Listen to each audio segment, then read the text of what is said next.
Sports right here in Dallas, Texas. Again, I'm Corey Dunn alongside Ron Rampo Kim as we're still in this best-of-3 matchup between Torque and vVv Gaming. Of course, vVv, they lost that first matchup right there, and Torque taking it 16-6.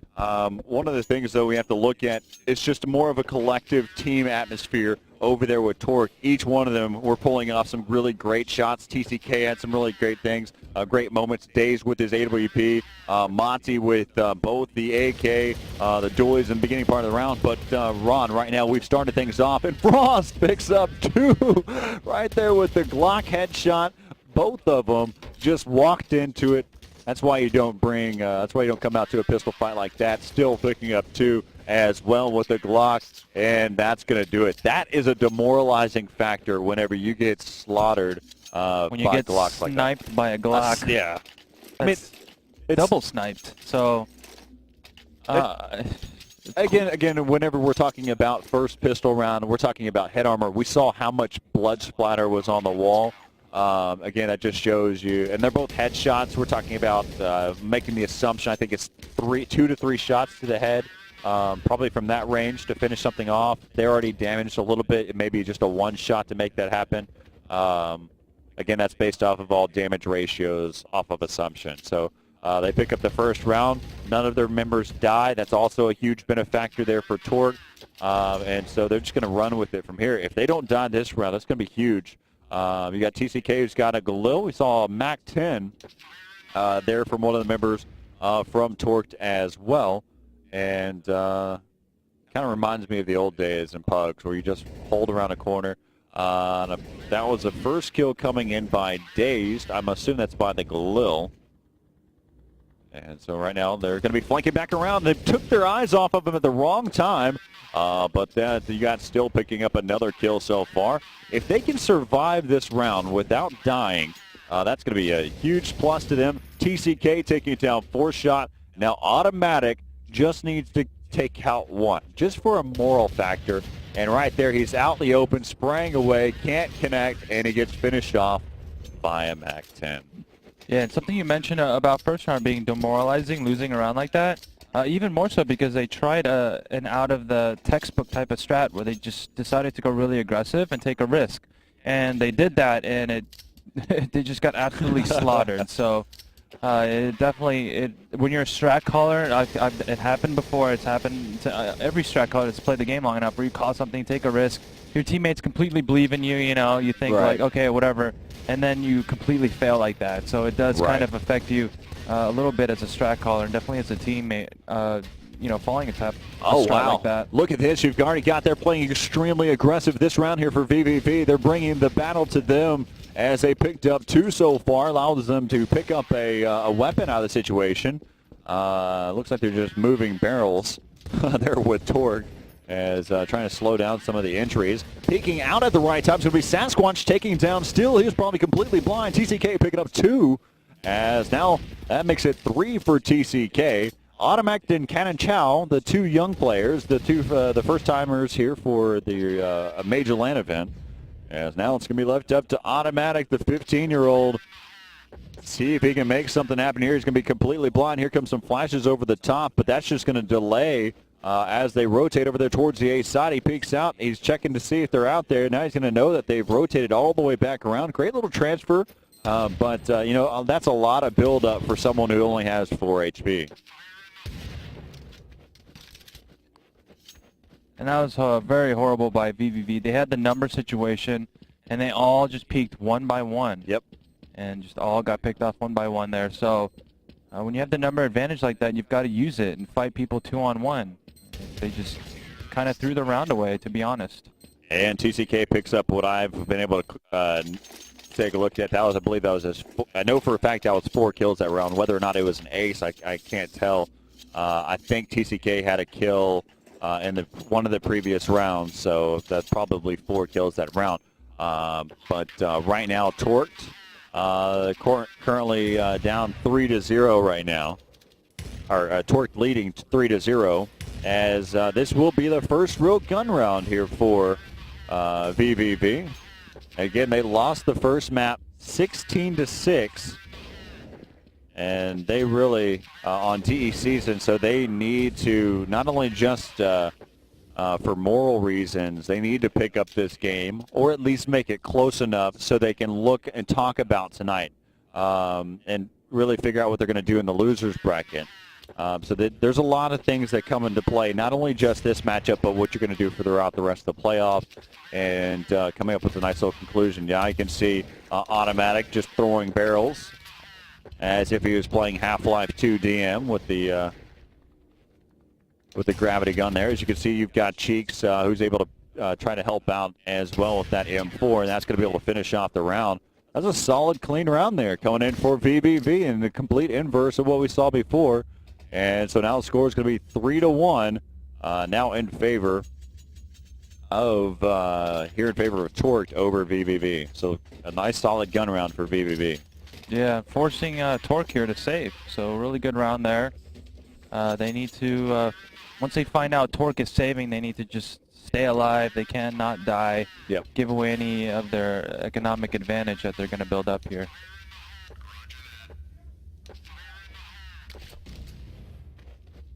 So right now we've got Dazed who's pushing up now. As it's interesting what we've seen. We got Still who picked up one, taking down Sasquatch. Now they're going to be able to push up here. That's a nice little entry kill. Looks like they may be over-rotating, as now they're going to be able to push up here towards Catwalk. They've got all four members here for Torque. They're going to be able to push up here. He's going to spray away. That's going to be Cheeks with the AK. That's going to take the gun out of their hands, and now the bomb is going to get planted inside the A site. It was planted for Catwalk. As looks like we've got all three members left alive. 4-shot, Cannon Chow, as well as Automatic, as they're going to go ahead and start to be able to push up here. TCK able to pick up one. Automatic answers back. Now it's going to be left up that's going to do it right there as Frost goes down to Automatic. They only lost, they lost three members there. Yep, they lost three members there for vVv. So now the score again 3-2 now here in favor of Torque. A good retake there. I like how they all regrouped Catwalk together. At the beginning of the round, when they first planted, we actually saw two CTs here in CT spawn, and they said, you know what, we have the the vertical disadvantage looking up towards the opponent, so they elected to regroup all Catwalk together and just steamrolled everyone here on the terrorist side. Also, be sure to tune in tomorrow here on ESEA_blue over at twitch.tv.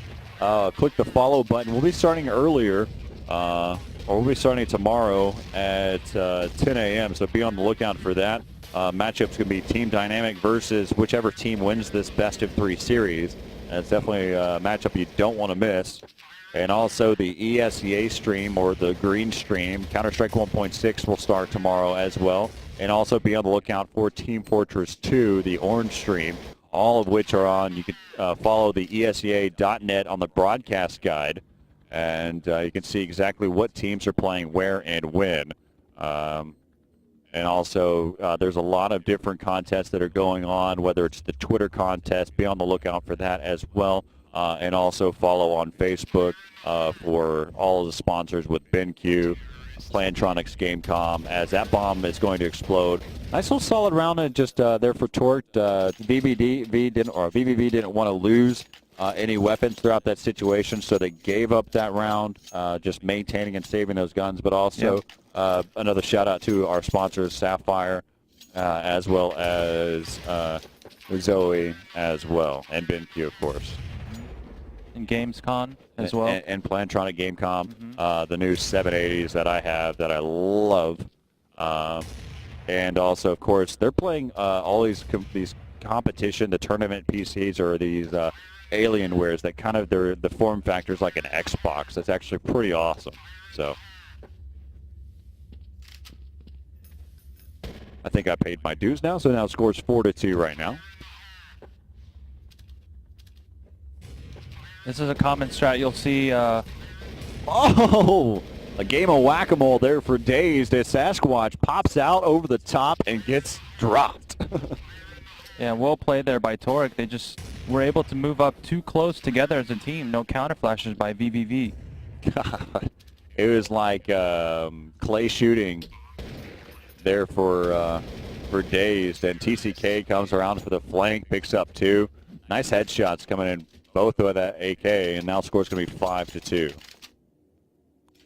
Yep, and Torque looking really good here. This is a T-sided map, so anything over 9 rounds would be a successful half. Anything under 9 wouldn't be very good. So Torque here, they're starting to get on pace here. They're starting trying to control the tempo, and vVv they need to do something differently because they've been playing passive every round and it's not working. Well, one of the things, though, too, on with Dust 2, since it's been around for so long, there's a lot. It's more built around default setups because traditional strats only work sparingly. If you use strats over and over and over again on a map like Dust 2, it's anticipated in a sense that the CTs will have a pretty good setup for it. If you're losing these one-on-one matchups in the default, it kind of is more beneficial for the terrorists in the end by just, again, working off a default from there and then making a move. As right now, Steel's able to pick up one with the AK. Cheeks answers back. As right now, Cheeks still just kind of contending there, trying to make something happen over there towards the catwalk area.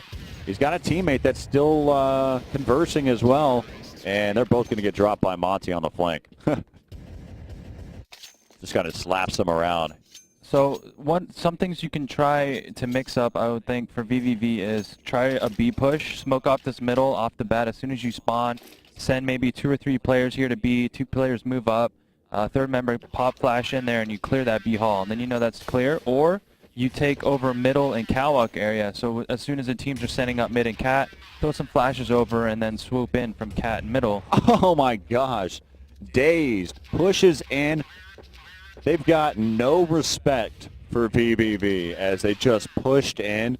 Dazed made a great shot. Just out in the open. Again, zero respect for that B-bomb site. Just pushes in. They take control, and now it's all about the retake. And it happens so quick that that's allowing them to try to transfer around. They're just going to get picked apart. What happens is you give up a bomb site like that, like the B-bomb site, that early in the round, you're forcing the rest of your teammates to rotate. They have to rotate because that B-bomb site is now clear, which that, since it happened so early, and since Dust 2 is typically a default setup map, that has now allowed the terrorists, and although they have the numbers advantage, and now they can sit there and kind of wrap around. That's just basically just pick them apart inside of mid. They're sitting ducks inside a CT spawn.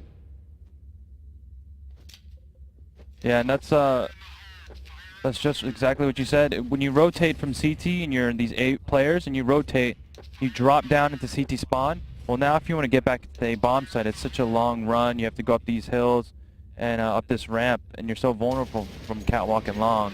So it makes it really tough. So these B players, they're just getting taken advantage of here, and Torque knows that. They feel like... Let's follow Dazed here for the beginning of the round, Dazed and Monty, and see what they do. See if they just stay. This is their default setup. He's got the closest B spawn too. As right now, let's go ahead and see if he can get this pick. He's basically been the one that's kind of moving in. He's got the bomb. This is going to be the lowest amount of respect if he pushed out there with the bomb as well. But they're both creeping out together at the same time. They've got actually 2 members who accompanied there with them as well. They're already pushed inside the site. Monty picks off one. Again, this is what I'm saying no respect, but that's in regard to the fact that they are just moving into the site. They're tossing out. They're just continuing to progress. I'm throwing out smokes and flashes. I'm blinded. I'm still going to continue to push in there towards the site. Dazed with a great pick with that AWP. Now it's going to be left up to Automatic, who's got this off in hand. He's going to get picked off there by Frost. 9-2 is the score. This right here is not an even battle. No, not at all. They've definitely got vVv's number here in this B bomb site. Yeah. And vVv not making any adjustments at all. They're just electing to put 2 members there. It just looks like they're playing scared and playing right into the hands of Torque. So understanding, we have the ability to see every bit of what's going on the terrorist side. What do you do on the CT side, knowing exactly what's happening right now? If you have the money, you can buy guns, full nade sets. What do you do at this point? Well, I would say do what Sasquatch did right here, but do have some backup. You know, maybe send 3 players towards a B bomb site and just clear out B halls. Just fight them straight up, 2-on-2, 3-on-3, and just clear out that area, because obviously they've been hitting that B bomb site 80% of the rounds. So just take the fight to them, bring some backup, throw some flashes in there, and clear out that area. And instead of just letting them push up on you, you push up on them with some backup. And that's going to finish off this round. Now the score is going to be 10-2. So one of the things I'm just going to throw it out there. I understand that you can get picked from mid through the double doors also while you're trying to move towards lower B. But do you make an effort at trying to flank from lower B? You can. You can throw smokes over in this doorway and have it blow up here, wait a couple seconds, which blocks it off, and then allowing you to go to lower B. And right now it looks like Sasquatch and Cannon Chow are both inside of that B-bomb site. They've basically got 3 members towards the B side. Cannon Chow now inside that B-bomb site. This may be finally another round that we see here. As Sasquatch starts to be able to push up here towards Catwalk. And here comes the AK. There goes Monty taking down 1, make that 2. Just a great turn. 13-2 is the first half score. Ouch. Ouch. That's just a clinic. Clinic. I mean, Torque, they didn't even do anything fancy. They didn't even have to run any strategies. They just knew that they were going to outshoot the players in B, just crept up, pushed up, and just outshot them every single time. And the interesting thing about all of this is it was a given from the beginning of the game.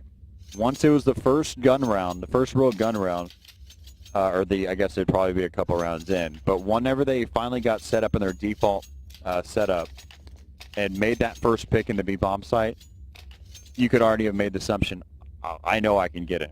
Yeah. How often did that occur whenever you're playing back in the day with some of your teammates? I know I can win my gunfight. I know there's a difference between confidence and what's really true.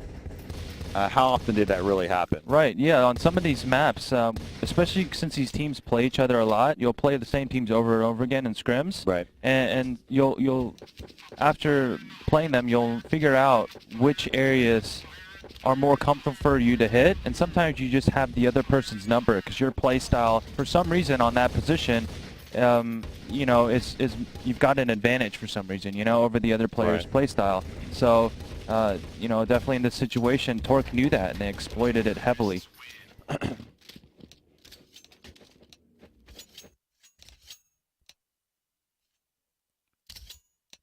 So it does look like vVv did pick up this pistol round. They absolutely needed it. I mean, that was just a must-win, obviously, when you lose that badly.